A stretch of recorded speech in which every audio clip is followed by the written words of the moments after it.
Off the Ball. This is News Talk. Hello there, you're welcome along to Thursday night's Off the Ball. We're on air with you tonight until 10 o'clock. It's Eoin and Nathan here with you in studio.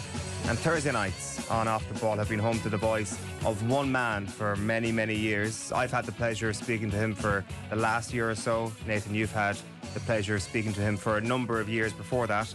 And tonight we come bearing the news that it is the end of an era. It is, Owen. After 23 years as the voice of football on Off the Ball, John Giles is retiring.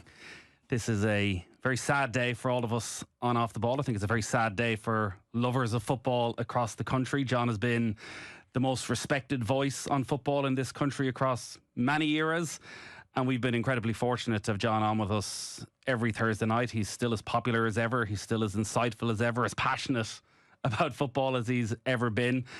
And I think John is quite simply irreplaceable. And I know everybody around Off the Ball's really going to miss having John on the show and around the building. When he'd come in here on a Thursday evening and he'd sit on the couch outside, he was a superstar.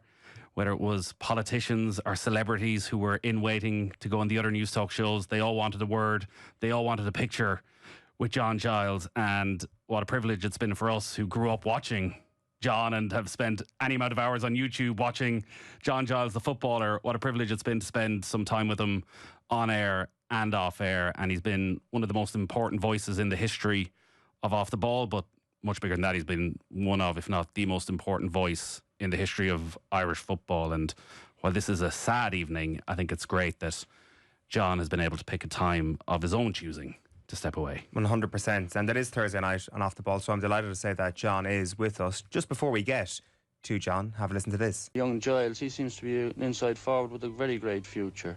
Oh, there's no question about that at all. He's a wonderful player. He's a very quick football brain, and he was given the opportunity to use it. The right forward was headed up by Johansson, comes to Giles, he shoots, and he's goal! It's a wonderful goal!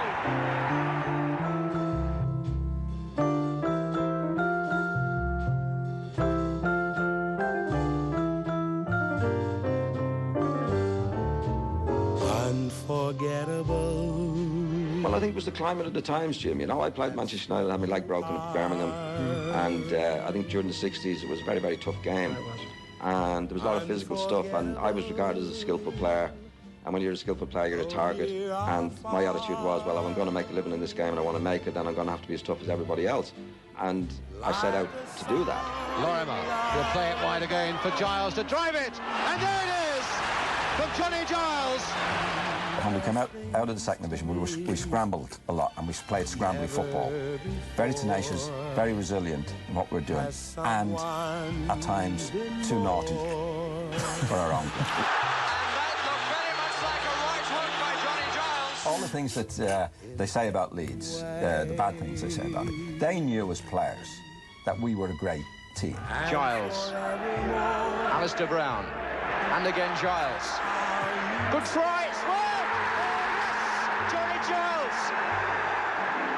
Bobby Collins was, you remember Bobby Collins? Bobby was a great Scottish player that played for Leeds. And he used to have a saying for the players, when he was rating players. Do you know what he used to say?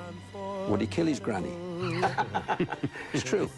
Would he kill his granny? Yeah. And Bobby Collins would kill his granny and his grandfather to win a match. What we're saying tonight then, that England have got to get a manager who knows all about back alleys. Yeah. And they got to have players who'll kill their grannies. Duncan was a trickster anyway. He could do all sorts of tricks on and off the pitch. He could jump over a mini jar.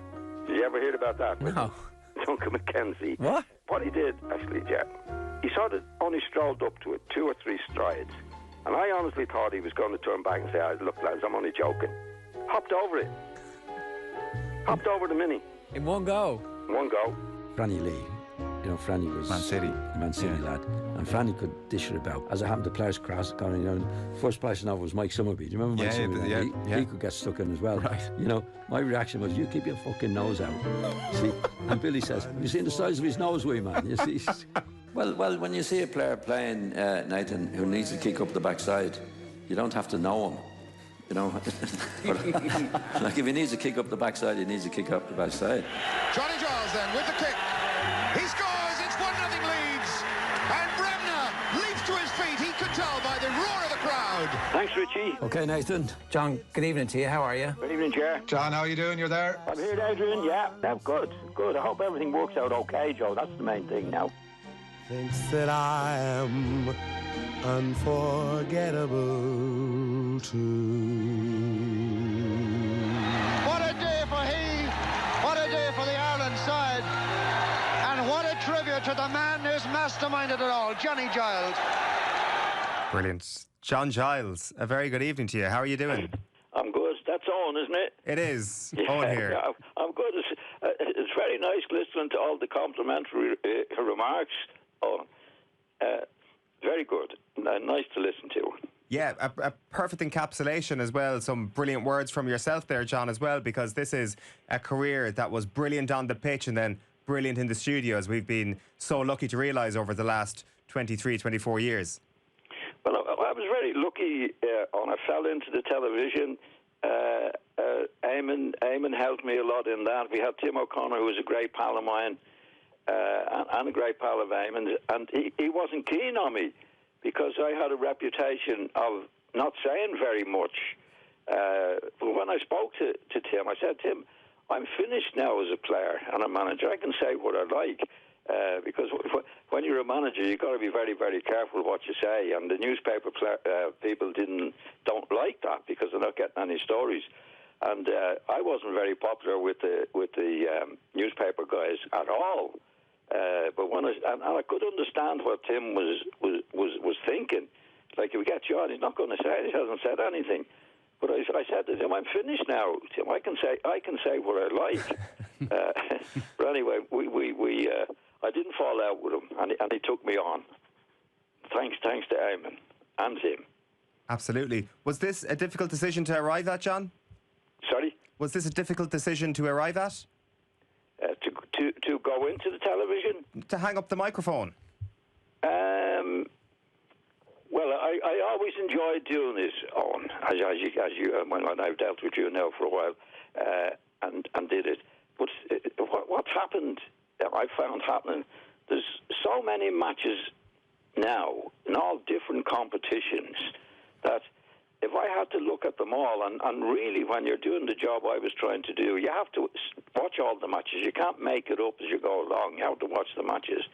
So I think I got the stage. I was getting a bit stale trying to watch as many matches as I could, and it became hard work.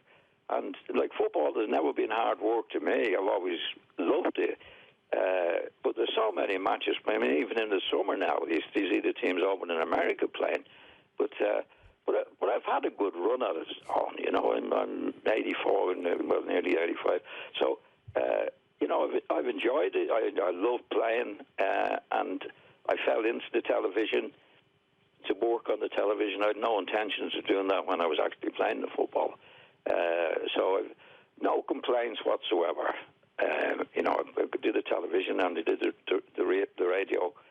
I think what I have it written down here when I started with on the ball, off the ball. I think it's nearly 20 odd years. So it shows you where the time goes, and I've enjoyed it. I've enjoyed it all the way. I must say. Nathan is here in studio as well, the man who's spoken to you for many years. Yeah. The one thing that always struck me, John, was the longevity and how you managed to maintain the love of the game throughout that. The part that people don't see is that we would have had the privilege of talking to you in advance of going on air. So we usually have a chat for sort of 45 minutes to an hour on a Thursday afternoon about what you've been watching and what you've been reading, and even talking to you up to recent months before you'd come on, just how much you loved sitting down to watch a game and analysing it, and how excited you'd get about a new player that you spotted. I always think of Billy Gilmore a few years ago, the first time you ever saw him, and the joy that he was bringing you as to, here's this little guy in the middle of midfield for Chelsea, a proper midfielder, or the way you talk about Luka Modric. Like that deep love of the game that you had when you first started out in Ormond Square, it never seems to have left you. No. I always loved football from the time I was a kid, as you mentioned there. I was only, I think, 7 when I started playing football under 14. So I always had a love of the game. And I always loved watching players when I was a kid. I think you had somebody on the great Jackie Carey there when you were opening the programme. And he was one of the great players. He played for Manchester United. They won the cup in 1948. I became a Man United man boy at that particular stage. I was very lucky. Generally, you know, I always felt I had a gift to play football, and I'm not a religious guy at all. And even when I got older, I felt I had an obligation to make the most of the gift. And I'm not a holy boy at all. I'm not a good Catholic boy, but I felt that about football. And when I got to a certain age, you know, to stay in it and play as much as I could. And I did get an injury then that I couldn't play anymore. And I used to say to the likes of Norman Hunter, "Do you miss it?" And he said, "Oh yeah, I really miss it." And he said, "Do you?" I said, "I don't, Norman, not now, because I believed I had a gift to play, and I can't play anymore. I got a couple of injuries. I just can't play anymore." So there was, I didn't feel sad about finishing playing. I felt a great, what I could call, a way to do it. And I think I was 39 or so by the time I finished playing. I had an injury anyway. But I didn't miss it after that. I remember saying to Norm, "Do you miss it?" Oh, he said, "I really miss it badly." Most players, and I didn't, because I thought, well, I've done as much as I possibly can do, and that's it. And I loved every minute of it, to be quite honest. It's almost hard to comprehend what John has given to the game in this country. I don't think there can be any debate that John Giles is the most influential football figure that this country has ever produced. Not just a good footballer, a great footballer, manager, pundit. Like, it is just shy of 70 years since John left Ormond Square, got the boat over, signed for Manchester United, 1956. Gets quickly thrust into the Manchester United first team in the wake of the Munich air disaster. Makes his Republic of Ireland debut as an 18-year-old in 1959. Wins an FA Cup under Matt Busby in 1963. Goes on to be this key figure in a legendary, notorious Leeds United side. Wins 2 league titles, wins an FA Cup. Takes over as player manager of the Republic of Ireland in 1973. I think that spell of 74 to 75 is one of the wildest, craziest stories in football anywhere, where John wins a league title with Leeds United in May 1974. 6 months later, he plays and manages the Republic of Ireland to beat the Soviet Union 3-0 at Dalymount Park. Liam Brady's debut, Don Givens' hat-trick.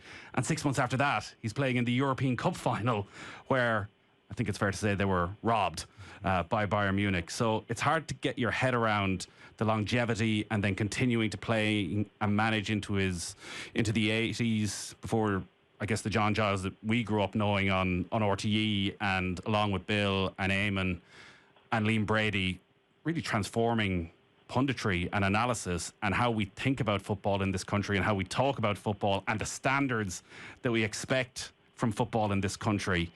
And I think it probably still impacts on TV analysis today, and then for the last quarter of a century on Off the Ball every Thursday night. And I really feel in the last few years, John has done a massive public service to players of his generation in the way he's kept them front and centre of people's minds. That a Norman Hunter or a Bobby Collins that may have been lost to the history books, actually John coming on every Thursday night and talking about Tony Dunn and what made Tony Dunn great, that would have been lost many years ago. And his ability to compare a Tony Dunn to Steve Staunton, why Tony Dunn is Ireland's greatest ever fullback.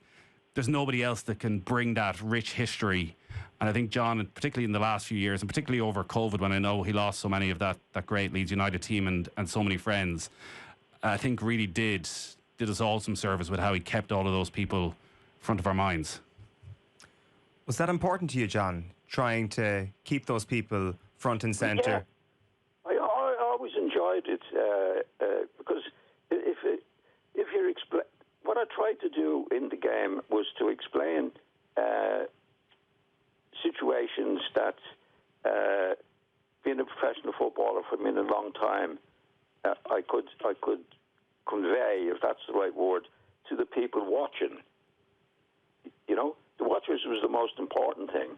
And what I tried to do was say that the right back goes down the line, loses the ball, doesn't get back in time, and because of the position he was in, he loses a goal, or things like that.